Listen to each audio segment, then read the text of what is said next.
Friends, నేను మీ వీరమల్లి. అందరికీ నమస్కారం అండి. ఏడో పద్యం. అప్పిచ్చువాడు వైద్యుడునిప్పుడు నెడతెగక బారు నీరును ద్విజుడను జొప్పడిని యూర నుండును చొప్పడకున్నట్టి యూరు సొరకుము సుమతి. భావం ఏంటంటే, అప్పిచ్చువాడును వైద్యుడును ఎడతెగకుండా నీరు పారుచుండే నదియును బ్రాహ్మణుడును ఇవి ఉన్న ఊరిలోనే నివసింపు. ఇవి లేని ఊరిని ప్రవేశింపవు. అంటే మనకు ఆపద కలిగినప్పుడు, అవసరమైనప్పుడు డబ్బులు ఇచ్చేవాడు ఉన్న అప్పు ఇచ్చేవాడు ఉన్న ఊరు. అలాగే మనకి రోగం లేదా ఏదో ప్రమాదం జరిగినప్పుడు వైద్యం చేసే వైద్యుడున్న ఊరు.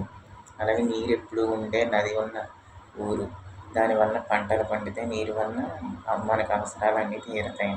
తాగడానికి, మిగతా అవసరాలకు కూడా. అలాగే బ్రాహ్మణుడు పూజలు వ్రతాలు చెప్పి ఆధ్యాత్మిక దైవ మార్గంలో నడిపిస్తాడు, మంచి మార్గంలో చేయించి.